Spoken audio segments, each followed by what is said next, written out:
Shalom shalom bakunzi ba Naweza TV, ndabashuje mu izina ry'umwami wacu Yesu Kristo.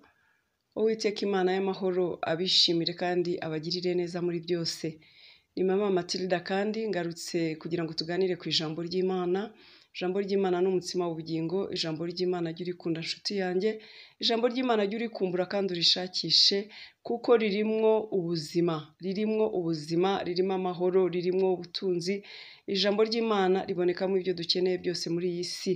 Uwiteka Imana rero abaho umugisha, mwebwe murikunda kandi mukarishakana umwete, kandi mwaribona ntimuryihererane mukarigeza no ku bandi. Uwiteka Imana abaho umugisha, kandi ndagira ngo mbabwire ngo muzagororerwa umuhati wanyu si ubusa ku mwami, kuko dukorera Imana mu buryo butandukanye. Mba nakoze ibyo nshinzwe, nawe ugakora ibyo ushinzwe. Ibonye ijambo ry'Imana ukarigeza ku wundi, burya tuba dufatanije gukora umurimo mwiza w'umwami Imana. Muhabwe rero umugisha, reka dusenge, duhe Imana ikaze kugira ngo ibane natwe. Turagushimiye Mana yacu, Mana yo kwizerwa no kwiringirwa, tuguhaye icyubahiro. Ngushimiye ko jyewe ndetse n'abakunzi ba Naweza TV twese waturinze, ukabana natwe mwami, nubwo hariho abarwaye, nubwo hariho ababuze ababo, Mana nubwo hariho abari mu mubabaro utandukanye kubera ibihe bitandukanye byo muri iyi si tuba tunyuramo, ariko ni wowe Mana ibera hose icyarimwe, ni wowe Mana ijya yita ku byifuzo byacu, ukita ku bitugoye bituruhije cyane, ko wavuze ngo muze mwese abarushye n'abaremerewe munsange ndabaruhura. Ndagusabye rero mwami Imana kugira ngo abantu bose bankurikiye muri uyu mwanya, abakunda Naweza TV mwami ubahe umugisha kandi ubarwanirire, aba bari muri ibyo bihe bikomeye ubatabare ko kuri Imana igira neza. Abari mu mwijima umucyo wawe ubamurikire, abari aho batabona inzira nyagora ku ngoma ubacira inzira. Ni ukuri mwami Imana ugira icyo ukora ukiremo gikomeze mu ruhande rwabo. Umwe wese mu biharimo ndakwinginze kugira ngo akubone ko kuri Imana ishobora byose, nta kirogoye imigambi yawe. Muri uyu mwanya rero ukuganira ku ijambo ry'Imana turagutumiye Data mwiza, ubane natwe, utangirane natwe, uze gusozanya natwe mwami, nibwo ijambo ry'Imana riri bugire umumaro mu buzima bwacu. Urakoze rero, tegeka kandi uyobore, icyubahiro no guhimbazwa n'ibyawe mwami Imana, mu izina rya Kristo Yesu, amen amen. Hallelujah. Bakunzi ba Naweza, nkuko natangiye mbibabwira, tugeze mu mwanya wacu wo kuganira ku ijambo ry'Imana. Uyu munsi tugiye kuganira ku ijambo ry'Imana rivuga ngo kubaha ababyeyi guhesha kurama no guhirwa. Hallelujah. Kubaha ababyeyi guhesha kurama no guhirwa muri byose. Yesu ashimwe cyane. Mu yandi magambo, niba dushaka kurama, twaba dushaka guhirwa mu byo dukora, twaba dushaka gutunga no gutunganirwa, twige kubaha ababyeyi bacu. Ni isezerano, ni n'itegeko Imana yaduhaye kugira ngo twubahe ababyeyi. Isezerano ni ukuvuga ngo nitwubaha ababyeyi uko bikwiriye, tuzabona kurama kandi tuzabona guhirwa. Ubwo rero ubwo ari isezerano, kandi Imana ikaba ariyo yari bidusezeranije, nitubikora nta kabuza tuzabona ibyo Imana yadusezeranije, kuko ari Imana iba inyuma y'ijambo ryayo, kuko ari Imana isezeranya kandi igasohoza. Twubaha ababyeyi bene Data. Muri iyi si rero dufite ababyeyi b'ubwoko bubiri. Dufite ababyeyi batubyara ku mubiri, papa na mama, babandi bakubyaye, babandi bakureze, babandi bakugejeje aho ugeze ubu ngubu, baba bariho cyangwa batariho, ariko nibo babyeyi bawe, ntawe uzabasimbura. Ndabizi neza ko hari benshi batabafite muri uru Rwanda bitewe n'amateka twanyuzemo. Wowe urimo gukurikirira ijambo, ayo mateka yarakugezeho ukaba utabafite, naho byaba atari jenoside ariko bakaba baritabye Imana wenda, ndakuhumurije, ndakubwiye ngo ukomerere mu mwami Imana, kuko ibyo ntabwo byatunguye Imana, ariko irahari kukubera iso, irahari kukubera umubyeyi, kukubera umutabazi ndetse n'umurengezi, no kuguhumuriza no kuguhaza mu byifuzo byawe byose. Mwebwe rero mukibafite abo babyeyi bababyara ku mubiri, twebwe bakibafite, nanjye ukubwira uwo mfite n'umwe gusa, undi yarashaje yitabye Imana. Ariko nagira ngo nkubwire ngo twige kubaha ababyeyi bacu. Wige gukunda umubyeyi wawe, umwubahe uko yaba ameze kose, kuko nta kizamusimbura. Burya ntabwo mama wawe uzamusimbura, ni wa wundi uko yaba ameze, imyifatire ye, imico ye. Papa wawe ntuzamuhindura, ni wa wundi. Uri uwo kwa runaka, ntabwo bizahinduka. Kabone naho waba ukomeye ukaba ubona iwanyu biguteye isoni kuvuga ko ari iwanyu, ariko niho iwanyu, ntabwo bizahinduka. Uri uwaho muri uwo muryango. Ahubwo shyiraho imbaraga uhindure amateka yabo, niba ari imyifatire mibi bagira inama babashe guhinduka, imyumvire yabo ihinduke, hari niba ari ubuzima bari mu bukene bakaba bari mu butindi wumva biguteye isoni kuvuga ko ari ababyeyi bawe, shyiraho imbaraga ubafashe guhindura ubuzima, ubabesheho neza, ubafashe, hanyuma bigutera ishema kuvuga ko ari iwanyu. Hariho abantu bajya bahisha iwabo bakanga no kugaragaza ko ari iwabo, bakanga no kugaragaza ko bakomoka kwa runaka, bagahisha n'abavandimwe babo. Hariho abantu badatewe ishema no kuvuga aho baturutse. Ibyo ngibyo ni ubuswa, ni n'intege nkeya, ahubwo washyiraho imbaraga zo gutunganya iwanyu no kuhateza imbere. Ikindi nacyo ukamenya ko kubaha ababyeyi ari inshingano, ari n'itegeko twahawe n'Imana. Nutabyubahiriza nshuti yanjye uzaba wikururira umuvumo, kuko ni itegeko ry'Imana, ni ngombwa ko turyubahiriza. Haleluya. Ubwo rero ndimo kuvuga ku babyeyi bacu batubyara ku mubiri. Wowe uzi ko hari uko witwaraga ku babyeyi bawe, wowe ugifite amahirwe yo kuba bafite, ukaba hari uko witwaraga kutari kwiza, ndakugira inama nkubwira ngo isubireho, uhindure imyifatire, kuko Imana irabyanga cyane. Ibyo byazagukururira umuvumo, ndetse bikazagera no ku bana bawe nawe igihe wabyaye bikazajya bikubaho. Birashoboka ko byanakubayeho, ariko ushobora kwisubiraho.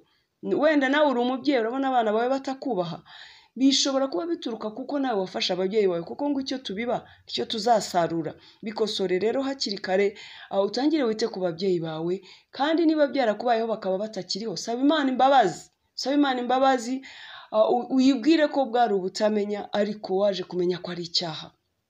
Niba bakiriho rero basaba imbabazi, kandi utunganye ibyo wumva utatunganyaga, agaciro utabahaga utangire ukabahe. Hariho abantu adashobora no guhamagara ababyeyi, adashobora no kujya kubasura, akaba mu bizu by'ibitabashwa, akabaho ubuzima budasanzwe, ababyeyi be badafite n'inzu barimo iteye isoni, adashobora no kwibuka kwambika ababyeyi be ngo bamere neza. Erega barakuruhiye, aho ugeze aho nugura igikomerezwa nibo bahakugejeje. Ntabwo ari ubwenge bwawe, si imbaraga zawe, kandi ntabwo uri ikimanuka ngo wabayeho ku isi gusa utarabyawe. Wige rero kwita ku babyeyi bawe. Bakunzi ba Naweza, twite ku babyeyi bacu, twige uburyo ki twakwita ku babyeyi bacu, nibwo tuzabona umugisha, nibwo tuzahirwa, nibwo tuzarama, nibwo tuzabona ineza y'Imana. Hari ibintu bigenda biba ku bantu umuntu ntamenye ibyo ari byo. Hari imivumo twikururira ntitubimenye. Hari ibirwara bitugeraho biturutse ku mivumo yo kuba tutarishimiye ababyeyi bacu, tutarabakunze, tutarabubashye, noneho bakabaho batuvuma batishima. Ibyo ngibyo byagutera ingaruka mu buzima bwawe. Reka rero tubiteho, tubaha agaciro, kandi tubasazishe neza. Nawe utanga icyo kiguzi, umenye ngo mu gihe cyabo bakoze ibyo bagombaga gukora, nawe rero kora ibyo ugombye gukora kugira ngo bagubwe neza. Ubagenere umwanya, ubiteho, ubaha agaciro, barwara ubavuze, ubagaburire, ubambi, bagubwe neza mu buryo bwose. Haleluya. Yesu ashimwe cyane. Ubwo ndavuga kuri wowe ugifite amahirwe yo kuba ubafite. Hanyuma rero abandi babyeyi tugira, nabwiye ko dufite ababyeyi b'ubwoko bubiri. Hari ababyeyi bacu bo mu mwuka. Ababyeyi bo mu mwuka, ubwo ndavuga twebwe abasenga Imana. Dufite abashumba badushumbye mu matorero, dufite abapadiri batuyobora mu nsengero aho dusengera muri za kiliziya, dufite abakozi b'Imana Imana yahaye inshingano zo kuturera, Imana yahaye inshingano zo kutuyobora. Abo nabo tubita ababyeyi bacu. Ni ababyeyi mu buryo bw'umwuka, kuko umuntu ntabwo ari umubiri gusa, ni umubiri n'umwuka. Umuntu agizwe n'umubiri n'umwuka, cyangwa na roho ku yindi mvugo. Rero ndagusabye kugira ngo n'ababyeyi bawe bo mu mwuka bakurera mu mwuka, aho yaba padiri, yaba pasiteri, yaba na shehe, kuko hari abasilamu. Icyangombwa ni uko wiga kwita ku babyeyi bawe, bakurera mu buryo bwa roho, mu buryo bw'umwuka, nabo ukabubaha, ukabaha agaciro, ukamenya ngo niba Imana yahaye kukurera, kukuyobora, kukugira inama, kugukuza, kugufasha mu buryo bw'ubumana, kugira ngo ukure ugendera mu nzira z'Imana, kugira ngo uhinduke ugire kamere y'ubumana. Kuko bene data, nubwo turi muri iyi si, ntabwo tuzatura nk'imisozi. Igihe kizagera tuve muri iyi si. Ni ngombwa rero ko dutegura aho tuzajya ejo. Aho ngaho turahategura tubifashijwemo n'ababyeyi batuyobora mu mwuka, muri roho, batwigisha, batwitaho, batwereka ibidakwiriye, batwereka ibikwiriye. ni ngombwa ko aba nabo tubaha umwanya, tukabaha agaciro, tukabubaha, tukamenya ngo ni inshingano bahawe n'Imana zo kutuyobora no kuturera muri ubwo buryo bw'umwuka kugira ngo tuzagire iherezo rizima. Ntabwo nirengagije yuko kuri iyi si hari abantu b'inzaduka bigize ko ari abakozi b'Imana, wenda bakora ibitari byo. Tujya twumva abakozi b'Imana bamwe na bamwe aho kurera abantu babica mu mutwe no mu mubiri bakabakoresha ndetse n'ibyangwa n'Uwiteka.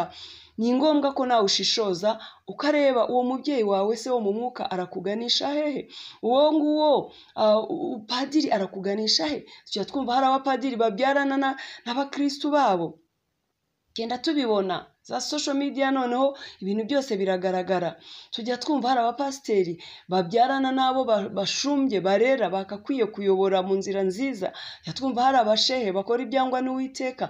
Ibyo nawe ni ngombwa gukoresha ubwenge ugashishoza ukareba ese uyu mubyeyi wanjye wo mu mwuka mwubahe nte, ngarukire hehe, ese arantwara te, aranganisha hehe. Wabona akujyana mu nzira zitari zo, nawe ugashyiraho umupaka ukazibukira.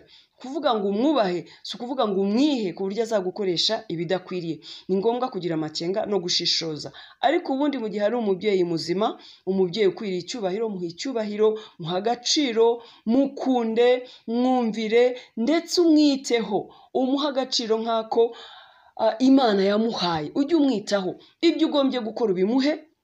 Gira igihe cyo kumusura, ugiye igihe cyo kumufasha, niba ari mu makuba no mu byago, niba ari no mu byiza wifatanye nawe, niba ari hari icyo agukeneyeho gishoboka cy'ubufasha ugikore. Umenye ngo ni umubyeyi wawe kandi umenye ngo uramuboneraho umugisha kuko niwe Imana yahaye kuko uyobora mu buryo bw'umwuka. Haleluya.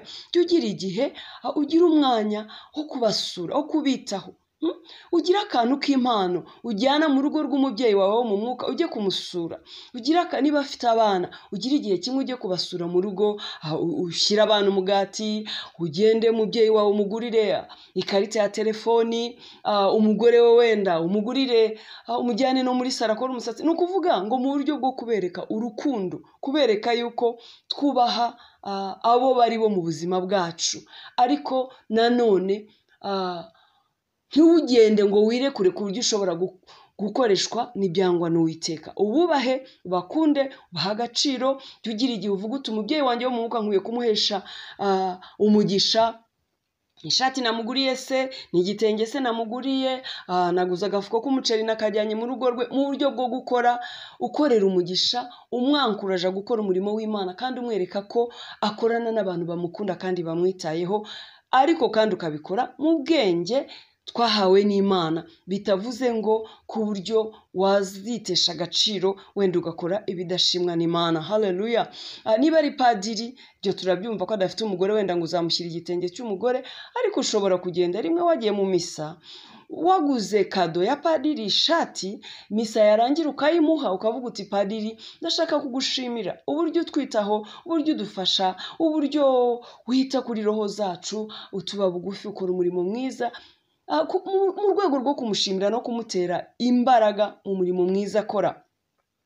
Iba ari shehe nabyo nuko sinzi umubyeyi wawe wo mu mwuka wowe ari uwuhe, ariko icyo naje kukwigisha ni uko dufite ababyeyi b'ubwoko bubiri. Abo mu mwuka tubiteho cyane cyane cyane, tumenye ngo bafite uruhare rwo kuduhesha umugisha no kutuvuma. Abo mu mubiri tubiteho cyane, n'abo mu mwuka bose tubiteho, tumenye ngo badufiteho uburenganzira. Erega burya Imana yabaguhayeho uburenganzira. N'abo mu mwuka bakurera, nubwo mwahuye ukuze, ariko Imana yabaguhayeho uburenganzira. Yemeye ko bakushumba, yemeye ko bakurera, yemeye ko bakuyobora mu buryo bw'umwuka.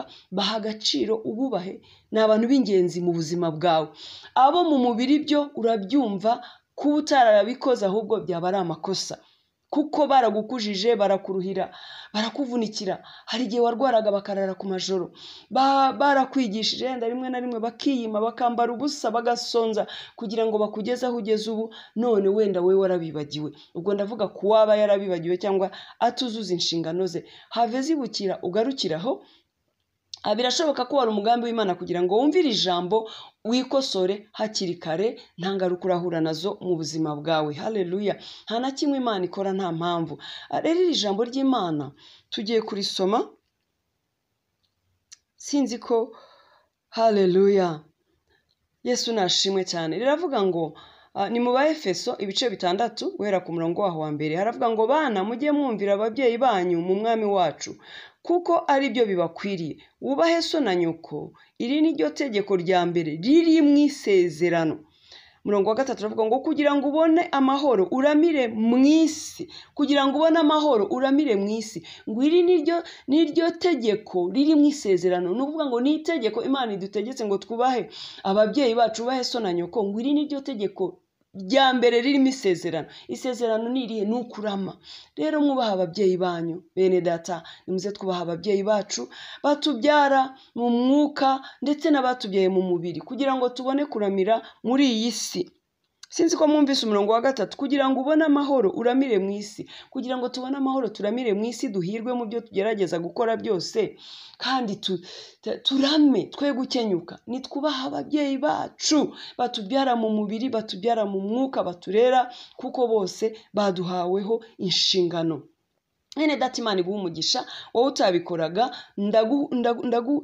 ndagukanguye ubaha ababyeyi bawe mu mwuka no mu mubiri, kugira ngo ubone guhirwa, kandi ubikore ubikunze, wumva ko ari itegeko ry'Imana ugomba kubahiriza kugira ngo uzabone guhirwa. Imana iyo yavuze ikintu nk'itegeko, ni ngombwa ko tucyubaha kugira ngo tubone ineza y'Imana. Bene data, kutagikora rero burya ni ukugomera Imana, kandi bigira ingaruka nyinshi. Imana